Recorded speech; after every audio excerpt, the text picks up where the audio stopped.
Assalamualaikum warahmatullahi wabarakatuh. Selamat datang anak-anakku sekalian, teman-temanku sekalian, teman-teman Mamun Indonesia.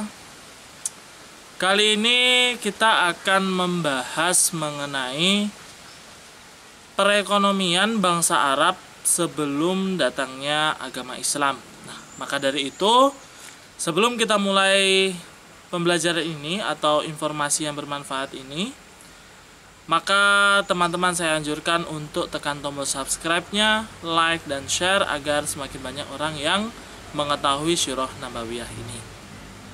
Nah, baiklah teman-teman. Bangsa Arab itu sebelum datangnya agama Islam atau sebelum memeluk agama Islam itu perekonomian mereka itu ada 3 hal. Pertama, itu sebagian orang berternak, kemudian ada juga yang bertani dan berdagang. Nah, dari 3 ini itu sebenarnya dibagi secara klaster ekonomi bangsanya. Contoh, kalau daerah perdesaan atau orang pedalaman bisa dikatakan itu suku Badui. Kalau suku Badui itu mereka lebih condong ke peternakan atau beternak lah intinya. Berternak, kemudian sayangnya mereka itu lebih ke nomaden. Jadi peternakan mereka itu sudah banyak, kemudian dijual, ketika dijual dia pindah tempat, kemudian berternak lagi, dijual, pindah tempat lagi, nah seperti itu. Nah, itu nomaden, itu suku Badui.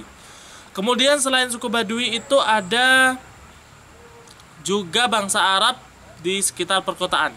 Nah, kalau di daerah perkotaan ini sudah cukup majemuk model pencarian perekonomian orang-orang Arab ini. Ada yang tetap berternak, ada juga yang sudah mulai berdagang. Namun kebanyakan masih beternak.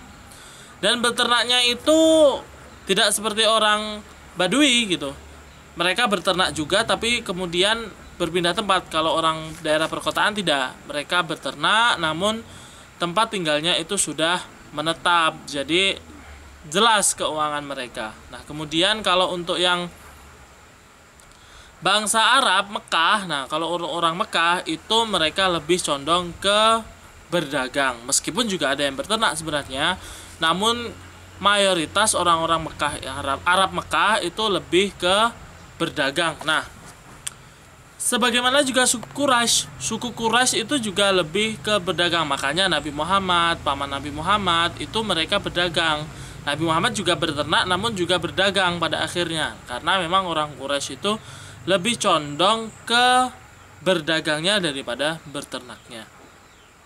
Itu secara perekonomian per suku-sukunya atau bagian-bagian dari orang-orang Arab ini. Kemudian juga kenapa kebanyakan bangsa Arab Mekah atau orang Quraisy itu lebih condong berdagang? Karena kota Mekah ini, kota Arab itu sudah terjamin keamanannya gitu oleh Allah Subhanahu wa taala. Makanya kebanyakan mereka berdagang. Walaupun seperti apapun cara berdagangnya, kalau saat itu masih kental dengan riba ya teman-teman ya.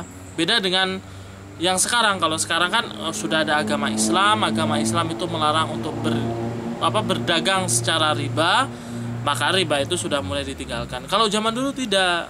Kalau dulu pra-Islam itu riba sudah seperti hal yang lumrah gitu. Makanya sampai muncul pelarangan riba. Nah, kemudian kalau untuk transportasi antar negara seperti Mekah ke Madinah, Mekah ke Syam, Mekah ke Syria dan seperti itu, mereka transportasinya menggunakan unta. Kenapa unta?